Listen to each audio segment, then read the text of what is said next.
on. Everybody looking for a dance floor to run on. If you wanna run away with me, I know a galaxy and I can take you for a ride.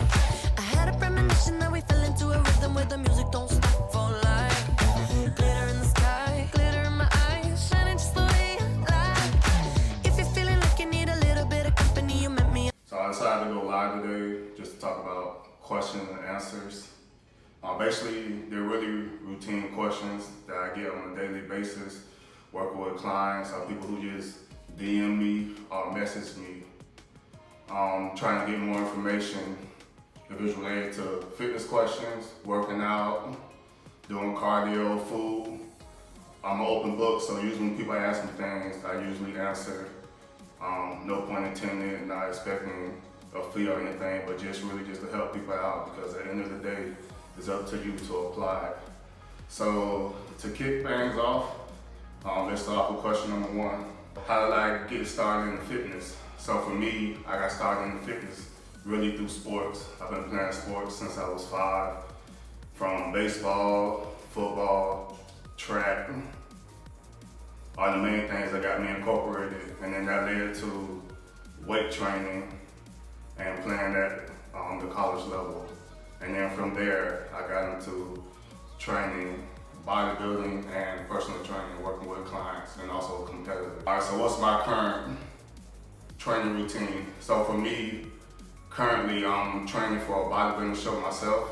So I'm a little less than 4 weeks out. So currently my routine is I get up at 4 a.m., I do my first workout starting at 5.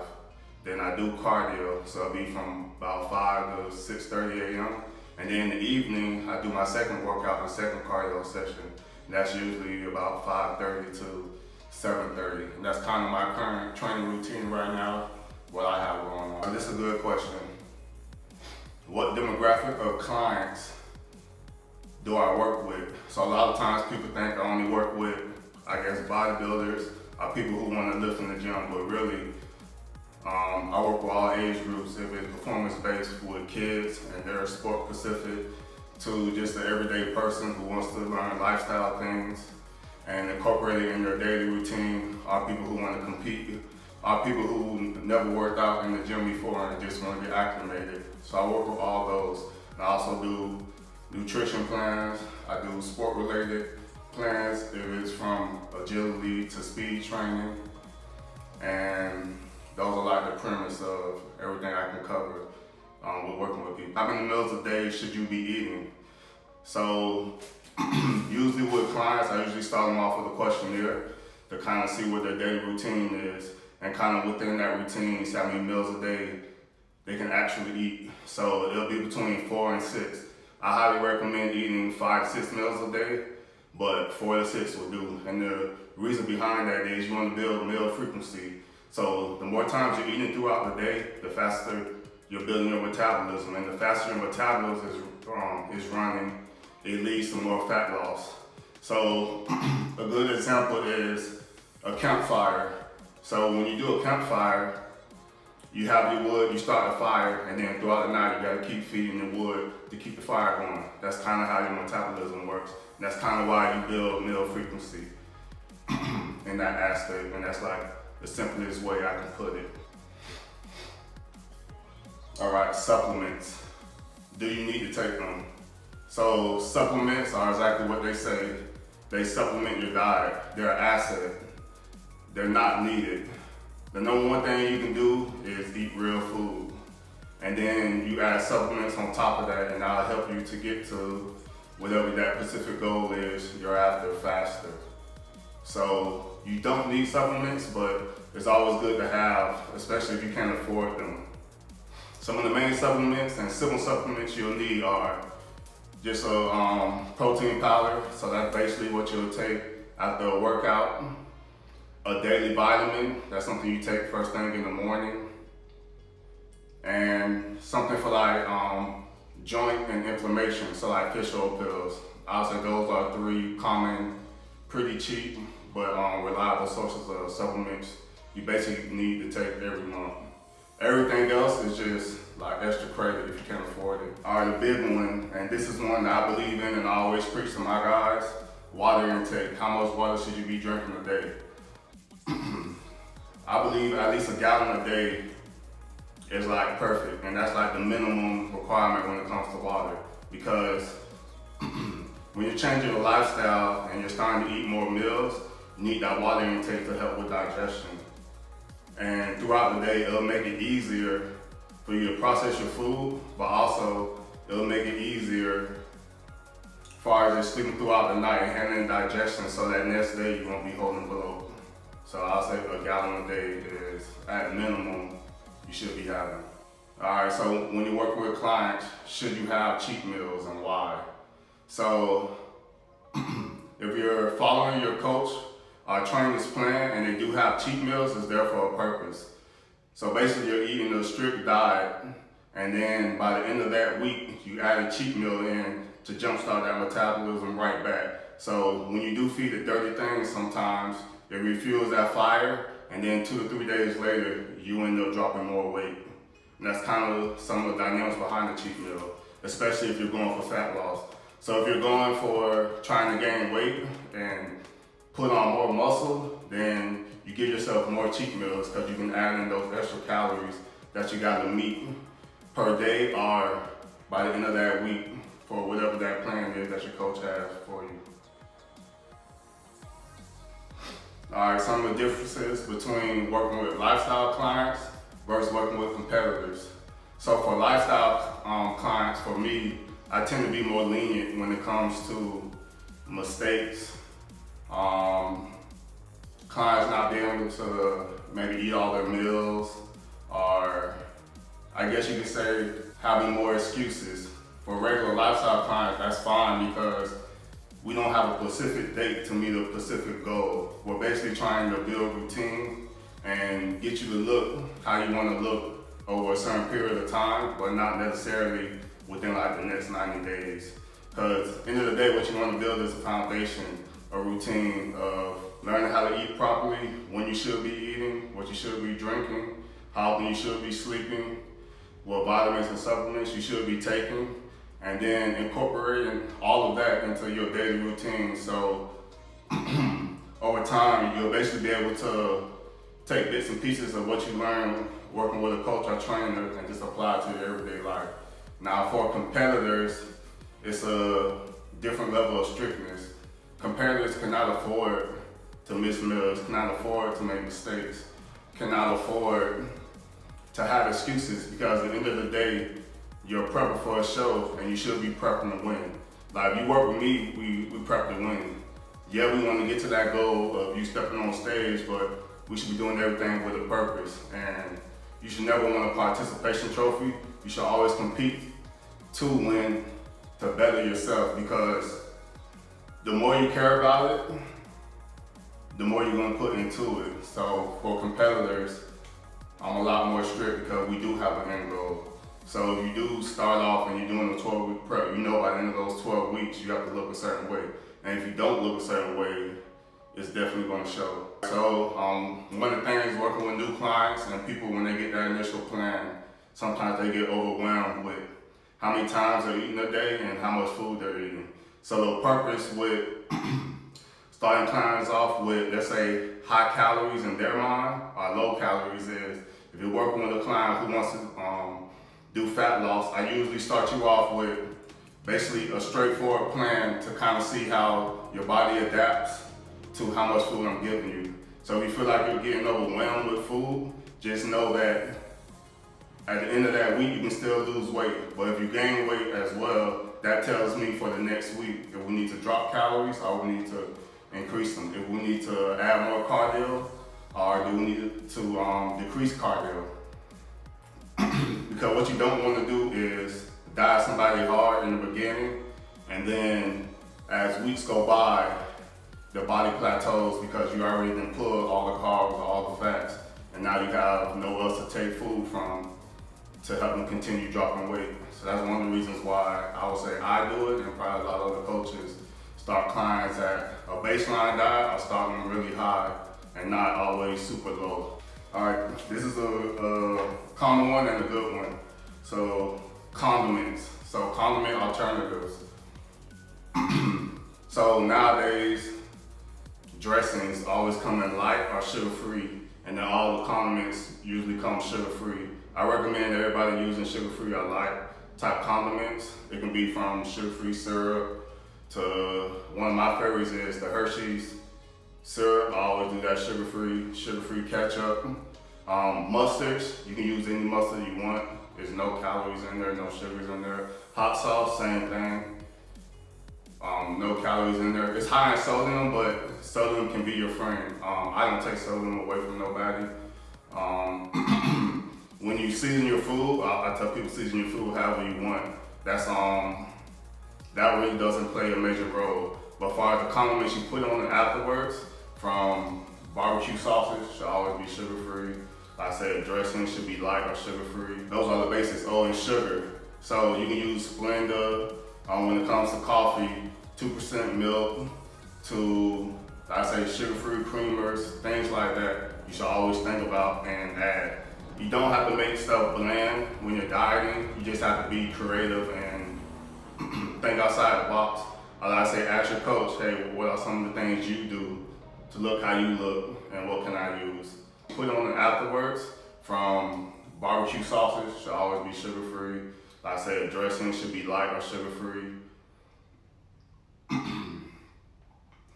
Those are the basics. Oh, and sugar. So you can use Splenda when it comes to coffee, 2% milk to, like I say, sugar-free creamers, things like that. You should always think about and add.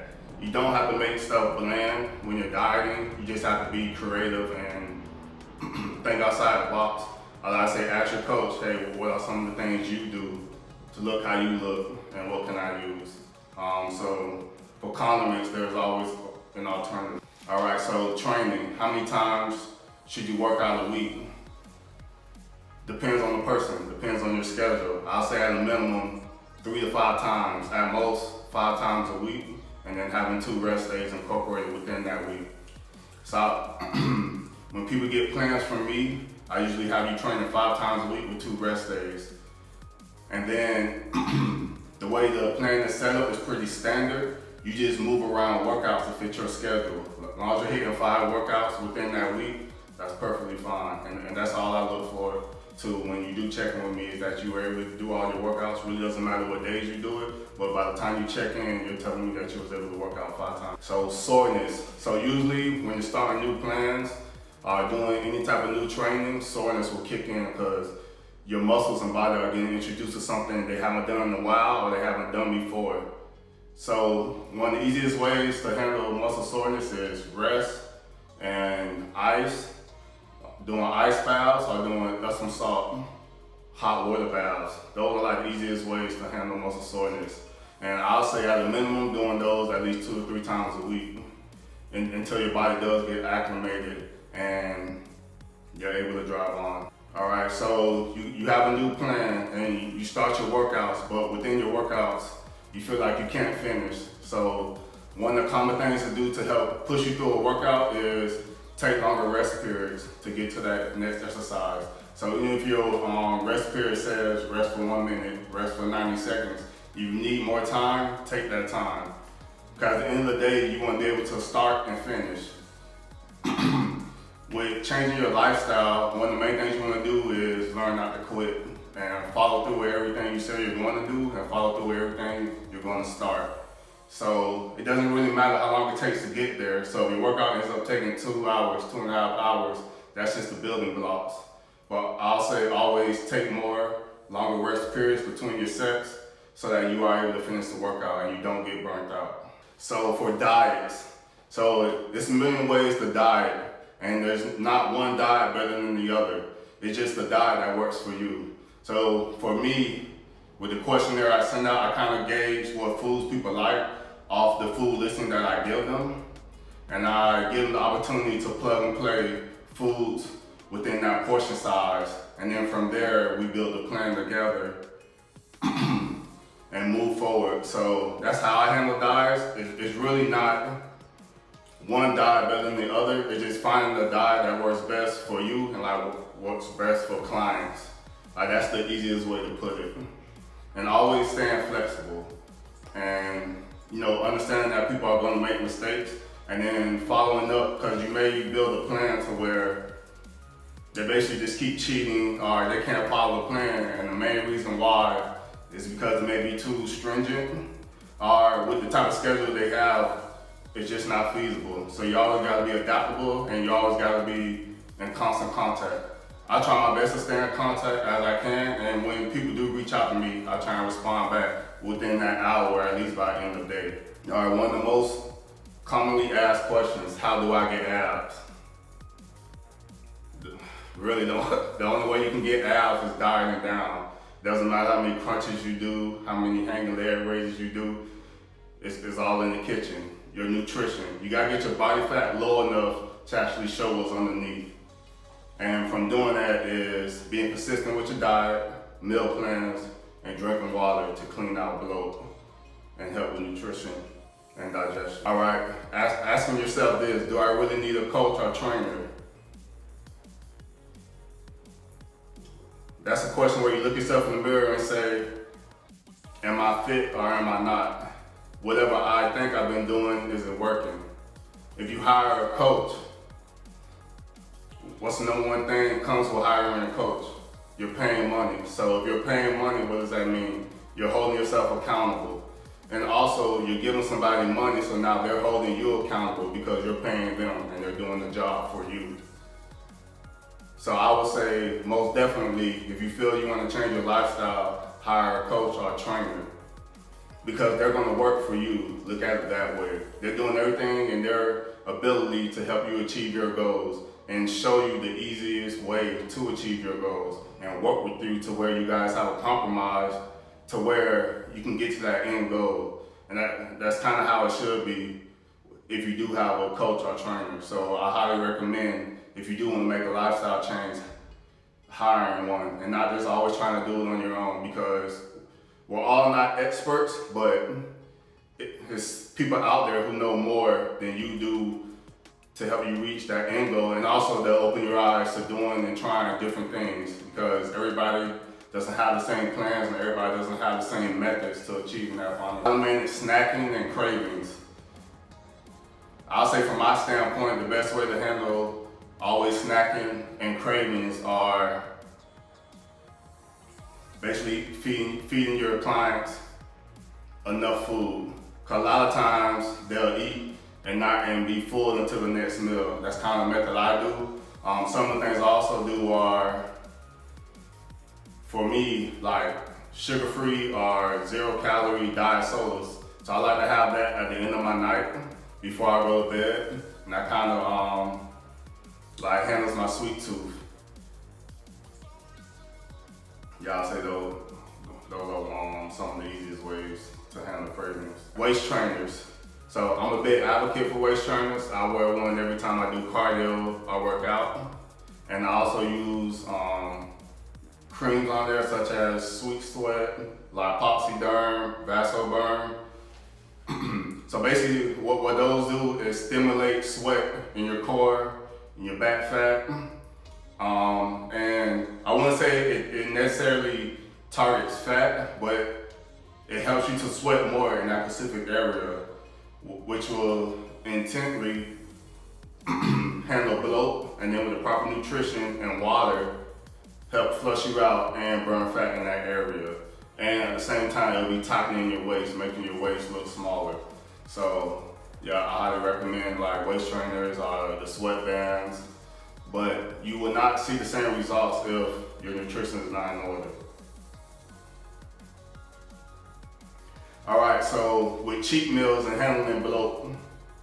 So usually when I do a diet and I give people cheat meals, usually that very next day, you'll either be on super low carbs or you won't have no carbs at all. And basically having no carbs, we basically flush out that bloat that you carried out from the cheat meal, and then usually 2 to 3 days later, you'll look tighter and flatter and you probably lost an extra pound. So that's kind of one of the methods of handling cheat meals and waking up the next morning bloated.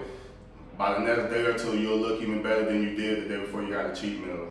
The best way to recover. So the best way to recover, I'll say number one rule is listening to your body. So your body will tell you if you're fatigued. Your body will tell you if you need sleep. So sleep is number one. At a minimum, you should be getting in the perfect world, 8 hours of sleep, but I'll say between 6 to 8. And also napping throughout the day helps depending on your schedule. Doing the Epsom salt baths, icing, taking full rest days when needed. Some days you may have a scheduled workout, but you just know, being practical, your body won't be able to handle it. Go ahead and take that rest day, and then the following day, jump back into whatever workout you're supposed to do. Those are some of the things that I do, because I sometimes get caught up to where I train at a minimum 6 days a week, sometimes 7. But some days my whole body shuts down, and then I just know I gotta scale it back and then take that whole day off. Then the following day, get back to it. Those are the questions I have. If you have any questions, you can ask me in the comments. Everybody looking for a dance floor to run on.